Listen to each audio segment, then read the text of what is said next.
Salam, kanalıma xoş gəlmisiniz. Bütün izləyicilərimi qarşıdan gələn bayramlar münasibəti ilə səmimi qəlbdən təbrik eləyirəm. Hamınızın evinə bol, ruzi, bərəkət, sağlamlıq, xoşbəxtlik arzulayıram.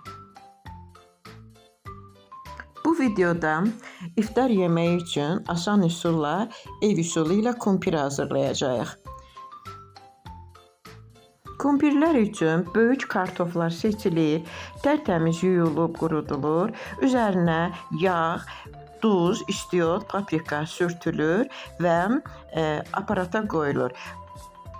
Kumpir hazırlamaq üçün elektrik və qaz sobasından da istifadə etmək olar. Kartoflar sobaya yerləşdirilir və bişməyə qoyulur.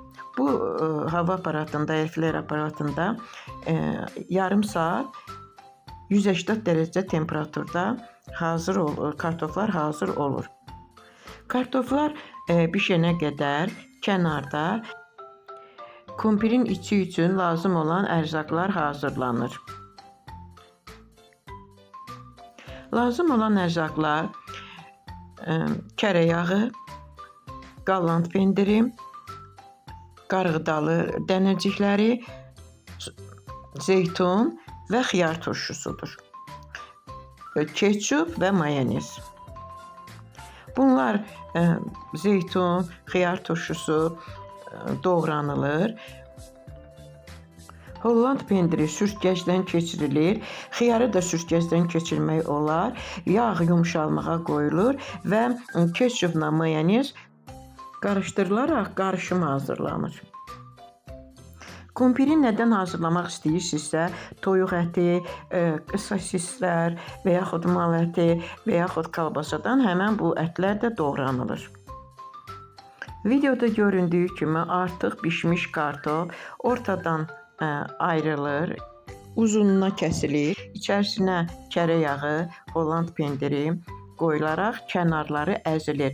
Kartofun kənarı bütünlüklə qabığına qədər əzilir və yağa, holland pendirinə qarışdırılır. İçini əzən zaman kartofun forması pozulmamalıdır. Duz, istiot vurulur.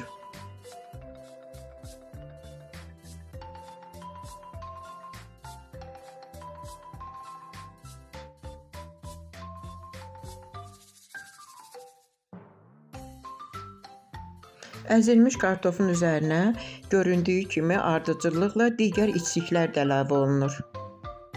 Mən içlik kimi toyuq ətindən istifadə etmişəm. Bu yeməyi hazırlayan zaman əlavə etdiyiniz ərzaqların növünü, miqdarını zövqünüzə görə özünüz də ayarlaya bilərsiniz.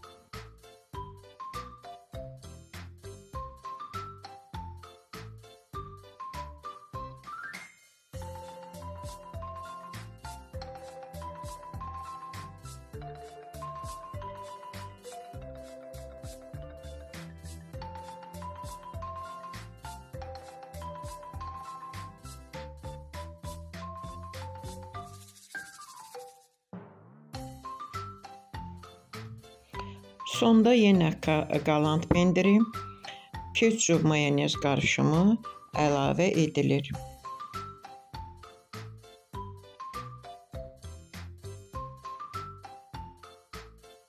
Budur, artıq kumpirimiz hazırdır. Məncə pis alınmadı, çox dadlıdır. Siz də hazırlayın. Nuş olsun, iftara çox yüngül yeməkdir. Ağız dadınız pozulmasın.